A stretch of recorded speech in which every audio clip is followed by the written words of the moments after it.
नमस्कार दोस्तों, मैं सुनीता कथा मंथन में आप सबका स्वागत करती हूँ। आज कथा मंथन में सुनिए आईएससी पाठ्यक्रम के अंतर्गत आने वाली कविता नदी के द्वीप का सारांश और भावार्थ, इससे संबंधित प्रश्न उत्तर। इसके कवि हैं सज्जिदानंद हीरानंद वात्स्यायन अज्ञेय। अज्ञेय जी का जन्म 7 मार्च 1911 को उत्तर प्रदेश के देवरिया जनपद के कासिया नामक गांव में हुआ था। ये क्रांतिकारी कवि हैं और इन्हें अपनी कविताओं के लिए ज्ञानपीठ पुरस्कार भी प्राप्त हुआ है। प्रस्तुत कविता हम नदी के द्वीप हैं में कवि ने मनुष्य को द्वीप और समाज को नदी के साथ तुलना करके इसका वर्णन किया है। कवि द्वीप के प्रतीकात्मक अर्थ के माध्यम से कहते हैं कि जिस प्रकार नदी द्वीप का निर्माण करती है, उसी प्रकार समाज के द्वारा व्यक्ति के व्यक्तित्व का निर्माण होता है। नदी द्वीप का निर्माण करती है और वही द्वीप को आकार में भी ढालती है। जिस प्रकार द्वीप नहीं चाहता कि नदी उसकी उपेक्षा करती हुई आगे बह जाए और नदी को द्वीप से अलग नहीं किया जा सकता, उसी प्रकार मनुष्य का निर्माण भी समाज और समाज के नियमों द्वारा होता है। उसके व्यक्तित्व का विकास भी समाज के ही ऊपर निर्भर करता है और उसका अस्तित्व ही समाज के कारण है। इसलिए जिस प्रकार द्वीप को नदी से अलग नहीं कर सकते, उसी प्रकार मनुष्य को समाज से भी अलग नहीं किया जा सकता। द्वीप कभी धारा में बह नहीं सकते। जैसे नदी की धारा अगर प्रबल हो जाए तो द्वीप बहते नहीं हैं, स्थिर रहते हैं। द्वीप का अस्तित्व स्थिर रहते हुए भी त्याग की भावना से परिपूर्ण रहता है। यदि द्वीप अपने स्थान से हिल जाएंगे, डिग जाएंगे, तो तब सभी स्थान जल से परिपूर्ण हो जाएंगे। ठीक उसी प्रकार व्यक्ति का अस्तित्व समाज के साथ चलने में है। समाज के विपरीत चलने वाला व्यक्ति पथभ्रष्ट हो जाएगा, उसका अस्तित्व नष्ट हो जाएगा। समाज के हित में काम करने से व्यक्ति के व्यक्तित्व में विकास होता है। व्यक्ति को चाहिए कि वह अपनी विकृतियों को दूर करे और समाज में मिश्रित ना होने दे और ना ही समाज को दूषित करे। अगर वह समाज के परिवेश को दूषित करेगा तो एक नहीं वर्ण समाज के सभी व्यक्तियों को उससे हानि पहुंचेगी। कवि इसके साथ यह भी कहते हैं कि द्वीप का बनना कोई अभिशाप नहीं है, यह तो उसका भाग्य है कि वह नदी की गोद में एक तरह से बैठा हुआ है।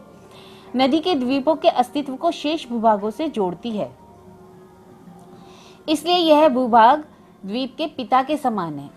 कहने का तात्पर्य यह है कि व्यक्ति को समाज ने ही मानवीय गुण दिए हैं। समाज ही उसके व्यक्तित्व का निर्माण करता है। इसलिए समाज के कुछ नियम हैं जिसके अनुसार व्यक्ति को चलना पड़ता है। जैसे कि द्वीप नदी की धारा के सब नियम का पालन करते हुए अपने स्थान पर रहता है और सब नियमों का पालन करते हुए वह अपने स्थान से हिलता नहीं है। ठीक उसी प्रकार मनुष्य को सामाजिक बंधन तथा समाज में रहते हुए उसके नियमों का पालन करना चाहिए, क्योंकि इसी समाज में मनुष्य को रहना है। अर्थात समाज ही मनुष्य का जन्मदाता है, अथवा मनुष्य और जानवर में कोई अंतर नहीं रह जाएगा। तो पंक्तियां हैं, हम नदी के द्वीप हैं। हम नहीं कहते कि हमको छोड़कर स्रोत स्विनी बह जाए, वह हमें आकार देती है। हमारे कौन गलियां अंतरीप उभार सेकत कुल सब गोलाइयां उसकी गड़ी हैं। प्रस्तुत पंक्तियों में कवि कहते हैं कि नदी ही द्वीप का निर्माण करती है, वही द्वीप को आकार में ढालती है। द्वीप नहीं चाहता कि नदी उसकी उपेक्षा करके आगे निकल जाए। नदी के कोण, उसके मध्य का उठान और बालू के किनारे जितनी भी आकृति दी हुई है, सभी नदी के द्वारा उसको प्रदान की हुई है। शायद नदी के उफान के कारण आसपास के भाग टूट भी सकते हैं, पर द्वीप कटा फटा होने के बावजूद भी अपने स्थान पर स्थिर खड़ा रहता है। माँ है वह, इसी से हम बने हैं, किंतु हम हैं द्वीप, हम धारा नहीं। स्थिर समर्पण है हमारा, हम सदा हैं द्वीप हैं स्रोत स्विनी के, किंतु हम बहते नहीं। क्योंकि बहना रेत होना है, हम बहेंगे तो रहेंगे नहीं। पैर उखड़ेंगे, प्लवन होगा, ढहेंगे, सहेंगे, बढ़ जाएंगे और फिर हम पूर्ण होकर भी कभी क्या धार बन सकते। रेत बनकर हम सलील को तनिक गंदला ही करेंगे, अनुपयोगी ही बनाएंगे। प्रस्तुत पंक्तियों द्वारा कवि कहते हैं कि द्वीप का अस्तित्व स्थिर रहने पर ही है। यदि नदी इनका कटाव कर देगी तो भी इन्हें स्थिर रहना पड़ेगा, और अगर ये बालू बन करके बह जाएंगे तो इनका अस्तित्व ही नहीं रहेगा। कवि कहते हैं कि द्वीप को हम नदी से अलग नहीं कर सकते। नदी से ही इनका जन्म हुआ है। द्वीप कभी भी नदी को प्रवाहित होने वाली धारा के साथ बह नहीं सकता। अगर बह जाएगा तो वह बालू बन जाएगा और द्वीप का अस्तित्व खत्म हो जाएगा। द्वीप का अस्तित्व स्थिर रहते हुए ही है, जिससे कि इसमें त्याग की भावना है कि उसके नदी की धारा के कारण उसके जो किनारे हैं कटफट जाते हैं, तनिक सा बालू झड़ करके गिर जाती है, किंतु इसके बाद भी द्वीप स्थिर रहता है। इसलिए वे हमेशा नदी के द्वीप कहलाते हैं। वे नदी की गति के साथ नहीं चलते, और यदि वे नदी की गति के साथ प्रवाहित हो जाएंगे तो रेत बन जाएंगे। इसलिए उन्हें अपने स्थान पर अड़िग रहना पड़ेगा, और अगर किनारे कट छट कर गिरते हैं तो उन्हें सहन भी करना पड़ेगा। इसी प्रकार व्यक्ति का अस्तित्व समाज के अनुरूप चलने में है। समाज के विपरीत चलने वाले का कोई अस्तित्व नहीं होता। समाज के हित में कार्य करने से व्यक्ति के व्यक्तित्व का विकास होगा। व्यक्ति अपनी विकृतियों को समाज में मिश्रित ना होने दे, नहीं तो समाज दूषित हो जाएगा। और वह अगर समाज का भला करते हुए, समाज के हित में कार्य करते हुए अपने व्यक्तित्व का विकास करता है, भले उसके लिए उसको थोड़ी बहुत अपने अंदर काट छांट भी करनी पड़े, तो वह जरूरी है, उससे समाज का भला ही होगा।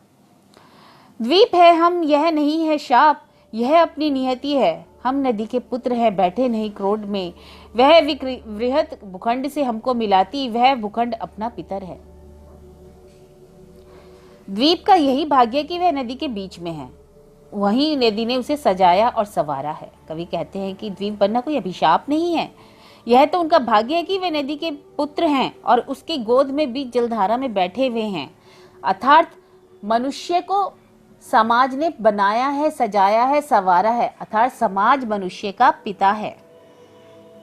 नदी उनका अस्तित्व है, शेष भूभाग को जोड़ती है। इस विशाल भूभाग से ही उसका जन्म हुआ, अतः यह भूभाग उनके पिता के समान है। ठीक उसी तरह जैसे समाज व्यक्ति के पिता के समान है। समाज के बीच में ही मनुष्य रहता है, इसलिए समाज ही उसका निर्माता है, पिता है, सर्वत्र है। तो यह था भावार्थ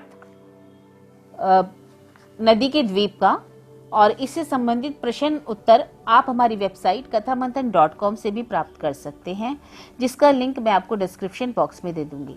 इसके अलावा और भी किसी पाठ या कविता का कुछ भी प्रश्न आपको पूछना हो तो आप कमेंट बॉक्स में लिख सकते हैं। उसका उत्तर मैं आपको कमेंट बॉक्स में ही दे दूंगी, या फिर अपनी वेबसाइट के जरिए, या नेक्स्ट वीडियो में उसका आंसर मैं आपको दे दूंगी।